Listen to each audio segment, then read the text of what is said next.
Hello, welcome everybody to week 5. So this is kind of the last big hunk of the course. So the last 3 weeks is the sort of culmination with the writing. We've been sort of slowly building to make bigger, better essays, I guess we could say.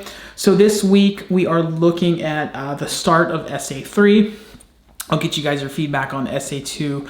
Hopefully Monday, Tuesday. The goal is Monday. I've planned my week out better for you guys this week. So Monday should be able to get most everything back. So as long as I give you guys all time to look everything over and give you feedback. So basically you make sure you understand what we're supposed to do for Essay 3. Use the Coastlines Library, academic databases to write that essay. Use Google Scholar, other sources to identify credible sources. That's really important. What's a credible source and what's not credible. And also varying levels of credibility. Like if you took, I don't know, just a website, that I had, just some guy versus the Washington Post or some legit news source. Which do you think is a more credible source? Just based on that, think that way. But academic sources are what we're looking for here, academic sources. MLA8, I blurred that together for you guys. Create an annotation, an annotated bibliography, and then an argumentative thesis that is an arguable topic. I use the X-Men example for simplicity's sake, but X-Men is the best animated series because it has great animation, great story, great characters. That's a simple argumentative essay, but you could also argue against it. Because, for example, the animation isn't that great because of budgetary expenses. I know a lot about cartoons. So that is what we're going to be looking at week 3. Week 5, you will have a thesis for your argumentative research paper. So that'll be posted via discussions. So again, this is one of those weeks where you have something due Wednesday. That is your thesis posted. And then by Sunday, reply to 2 fellow students. So make sure you get that on schedule. And then your annotated bibliography is due as well. So those are the assignments for the week. And quickly, the essay prompt. So 1,800 words. That's a lot of words. I know, especially for you guys, that can be intimidating. Some of you guys, I can see in your writing, you can write. Basically, the more these get. The longer these things get, the more you need to My daughter is screaming to Santiago the Sea cartoon. So the longer these get, the more you need to plan. So that's why this is spread out more. This is over the last 3 weeks of the course. So make sure you focus, think about the pre-planning and the outlining. Those things will really help you this week. So let's really quickly look at the prompt.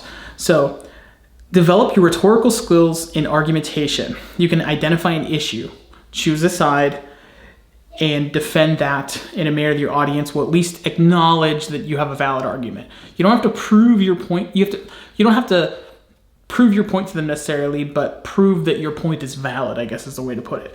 So develop a position on a controversial topic. I use my silly X-Men example, but a controversial topic might be, for example, right now in the news, the migrants that are coming through Texas are being shipped to, quote, northern liberal cities, right? To Martha's Vineyard bunch were sent to Kamala Harris's house, right? That's a very controversial topic you could talk about that's very of the moment, for example.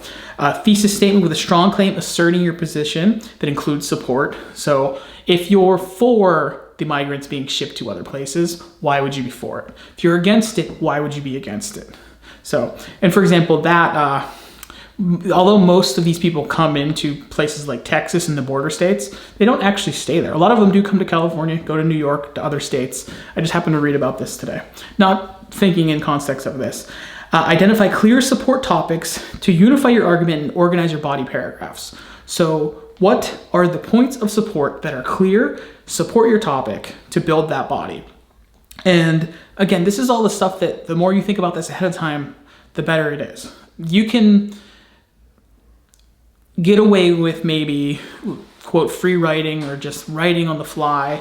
The shorter they are, you can sort of fudge your way through that. But the longer these things get, it's harder to do. I'm working on a novel, and that is in terms of word count, it's over 60,000 words right now. And trust me, there's times where I would just write to write because it's creative, it's a little bit different. But there's more often than not, it's built on planning and a lot of planning and a lot of time spent on that before you even write. I'm working on the last chapter right now that I have to write. It's not the last chapter sequentially, but the last chapter to write. And I can't get through it because I just tried to write it. And so now I've been going back and planning and thinking what is supposed to happen. Like what are the sort of the beats and rhythms of the story before I write that? So it's the same with you guys. Plan things out before you write it. What is your point? What are the main supports of that? And then you continue to break it down and then you write that. And of course, finding credible sources to back that up. That is a really key thing. You need at least 4 sources, like say 4 to 5. And the great thing is you're gonna write about these sources for your annotated bibliography, which we can talk about really quickly here. My notes are papers in the wrong order. So you're gonna take 4 to 5 sources that you could use. Ideally, you should use just so you don't waste it. But then again, maybe you identify a source that you decide not to use. That's okay as well. You'll create a works cited for each entry. So basically, it'll be a works cited and then a paragraph essentially explaining what is going on there. 250 words. If you have 5 sources, 200 words each. So if you have 4 sources, I want 250 word paragraphs. If it's 4, 200 word paragraphs. So then that's how you break that assignment down. And basically, this is another step in pre-writing. By going through, looking at it, analyzing it, breaking it down, and hopefully using it. Maybe you'll be eliminating sources that might still be good sources, but not good for the paper you're writing. That's a possibility. So that is due Sunday.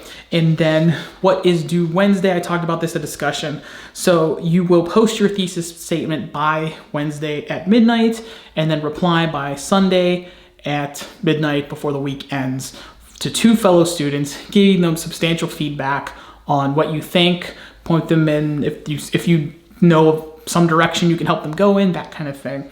What's working in their thesis, what could they improve? So that is this week in writing. Sounds like a news report. But again, we're in week 5. The essay is a fairly big one. And I know that it's not easy to, even for me, writing is still sometimes overwhelming whenever I'm just starting out with nothing. So the way you can start this week, which is great, is think about your topic and then start to find those sources. And that'll help you figure out what you want to write. So in a sort of a related example, I have my YouTube channel where I post like pop culture retrospective type videos. I want to do something about Return of the Jedi. So I started writing notes and reading some articles. I found some different old interviews from the 1980s. And the cool thing about that is I found those, and I found an old documentary that I remember watching as a kid, but it was from, I think, 1990 maybe, but no, that's 30 years ago. So it was a little bit after the movies were made, and it reflected back on the making of the trilogy, most specifically Return of the Jedi. But there were some things in there that helped give me a different perspective that I wouldn't have thought of if I hadn't watched that old documentary and I hadn't read these old interviews. I hadn't looked at these different sources, including some modern things, to understand and analyze this film and the context from which it was made, because that's kind of what I do with my analysis of like movies and pop culture and things. And so with that, the whole point here is similar to what I hope you guys can do, is by looking at a source, it can help point you in a direction, right? I knew I wanted to write about Return of the Jedi. I knew I wanted to do an analysis of the film as in relation to the context of the filmmaker's life, right? That was my thesis, essentially.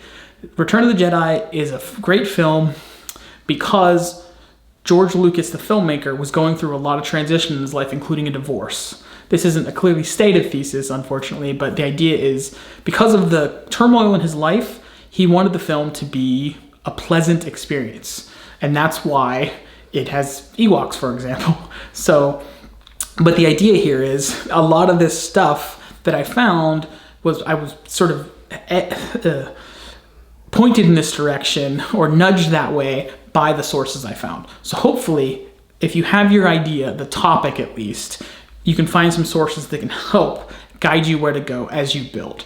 So, and as you continue to do that, then you'll be breezing through all 1,800 words, and you'll have several hundred extra words that you won't even need.